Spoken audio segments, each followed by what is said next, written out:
Hello छात्रों, नमस्कार।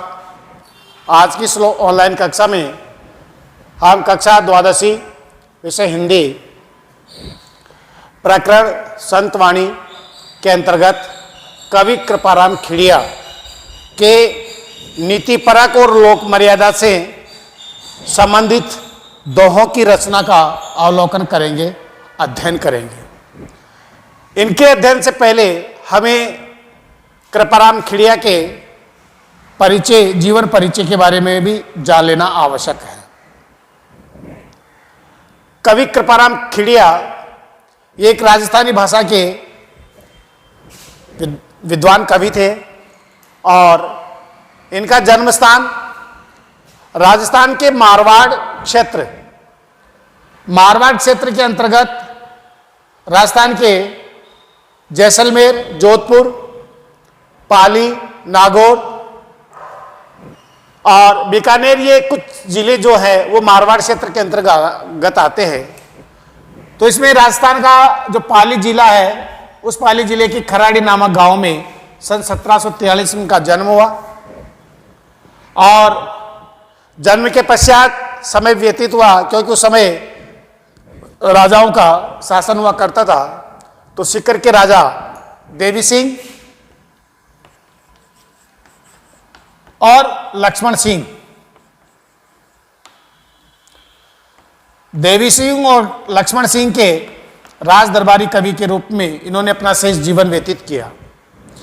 इनका एक सेवक था, उसका नाम था राजाराम। वो निसंतान था, उसके कोई संतान नहीं थी।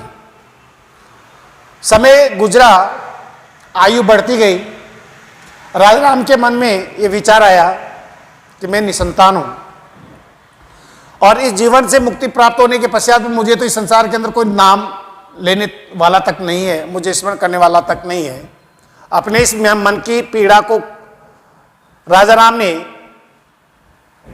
कवि कृपाराम खिड़िया के सामने जाकर के व्यक्त की। तो कवि कृपाराम खिड़िया ने अपने सेवक राजाराम को इस बात से बिल्कुल मन के अंदर से संकोच निकाल करके रखने के लिए कहा कि देख, अपने मन में इस प्रकार का किस प्रकार का कोई भाव मत लो और मैं तुम्हें इस संसार के अंदर इस रूप में प्रसिद्ध कर जाऊंगा कि लोग तुम्हें अपने मतलब आने वाले समय के अंदर तुम्हारा नाम लेकर के तुम्हें पुकारेंगे, हमेशा स्मरण रखेंगे। तो कवि कृपाराम खिड़िया ने राजस्थानी भाषा के अंदर राजियारा दोहा नामक ग्रंथ की रचना की, दोहे लिखे और उन दोहों के अंदर ही नीतिपरक और लोक मर्यादा से संबंधित बातों का उल्लेख किया है। कवि की राजस्थानी भाषा है, बेंगल और पिंगल भाषाओं का भी बहुत सुंदर तरीके से वर्णन किया है। और ये 4 दोहे हैं इनके। इन 4 दोहों के माध्यम से हमें अलग अलग बातें अध्ययन करने को मिलेगी। पहला दोहा है कि उपजावे अनुराग कोयल मन हरकित करे और कड़वो लागे काग रसना रागुण राजिया। इस दोहे के माध्यम से कवि ने व्यक्ति की मधुर वाणी के महत्व को स्पष्ट किया है कि मुख से जो वाणी हम बोलते हैं उसके अंदर मिठास होनी चाहिए। ये मीठी वाणी ही सबको आकर्षित करती है और इस वाणी के कड़वेपन के कारण ही व्यक्ति हमारे शत्रु भी बन जाते हैं। तो इस मीठी वाणी का प्रभाव देखिए कि उपजावे अनुराग। कवि कहता है कि हे राजिया, मधुर वाणी लोगों के मन में प्रेम उत्पन्न करती है। कैसे करती है? कि जैसे कोयल मन हरकित करे। कोयल मीठी वाणी बोलती है, मधुर वाणी बोलती है और कोयल के मधुर वाणी को सुनकर के व्यक्ति का मन भी क्या हो जाता है? प्रसन्न होता है, सबके मन को प्रसन्नचित कर देती है। लेकिन कड़वो लागे काग, काग का मतलब होता है कौवा। कौवे की जो आवाज होती है वो कर्कश होती है, कड़वी होती है और वो कड़वी और कर्कश जो आवाज होती है वो सबको बुरी लगती है। रसना रागुण राजिया, रसना यानी जीभ।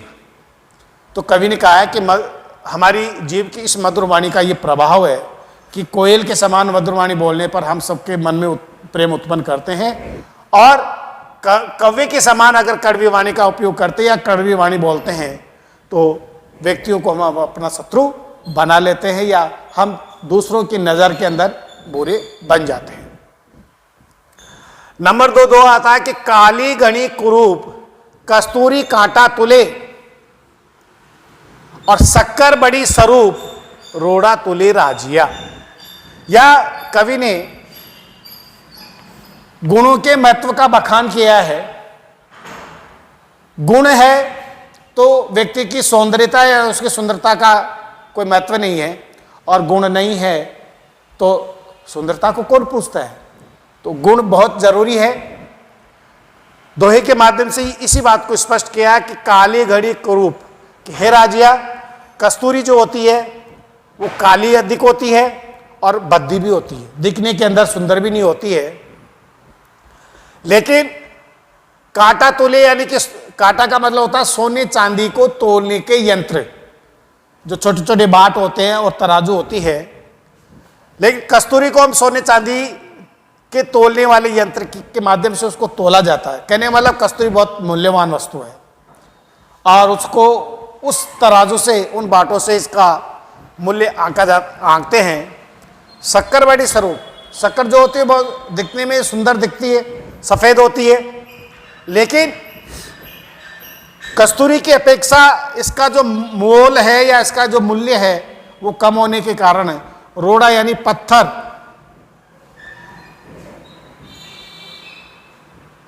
पत्थर और लोहे के तराजू से इसको हम तोलते हैं।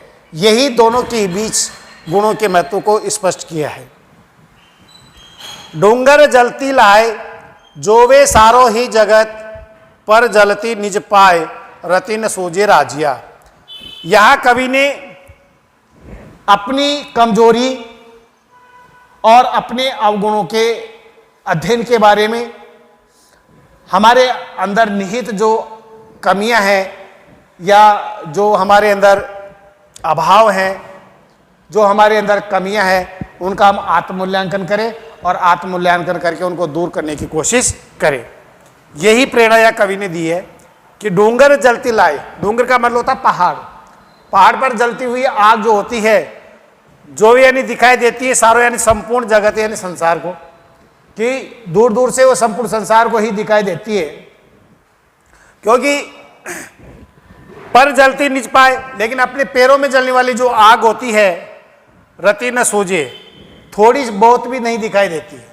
कहने का तात्पर्य कवि का है कि दूसरों के अंदर निहित उनकी जो बुराई होती है, जो कमजोरी होती है, उनके अंदर जो अभाव होते हैं वो सबको नजर आते हैं। लेकिन जब व्यक्ति अपना स्वयं का मूल्यांकन करे तो अपने मूल्यांकन करने के पश्चात अपने निहित अंदर जो बुराइयां होती है वो उसे दिखाई नहीं देती है, और वो आत्म मूल्यांकन के पश्चात में ही उसके अंदर निहित बुराइयां देख पाता है। तो कहने का मतलब यह है कि अपनी कमजोरी को और अपने अंदर निहित अभावों को दूर करने की कोशिश करे, जबकि दूसरों की निंदा करना, दूसरों की बुराई करना ये ठीक नहीं है। नंबर 4 है मतलबरी मनवार चुपके लावे चूरमो, बिना मतलब मनवार राब न पावे राजिया। कवि ने यहाँ पर स्वार्थी प्रवृत्ति के व्यक्तियों के बारे में, स्वार्थी लोगों की दिनचर्या के बारे के अंदर हमें अवगत कराया। क्या कहा है कि जो व्यक्ति दूसरों के अंदर अपना मतलब देखते हैं या अपना स्वार्थ पूरा करने की कोशिश करते हैं कि हाँ फला व्यक्ति के माध्यम से मेरा ये कार्य सिद्ध होगा, तो उसको इस बात का आभास नहीं होने देते, और जब तक अपना कार्य सिद्ध नहीं हो जाता, अपना स्वार्थ पूरा नहीं हो जाता, तब तक वो उस व्यक्ति की खुशामद करते हैं, उसकी मनवार करते हैं अपना स्वार्थ पूरा करने के लिए, और चुपके लावे चूरमो, और उसे समय समय पर स्वादिष्ट, चूरमो का मतलब होता है स्वादिष्ट भोजन, परोसते भी हैं।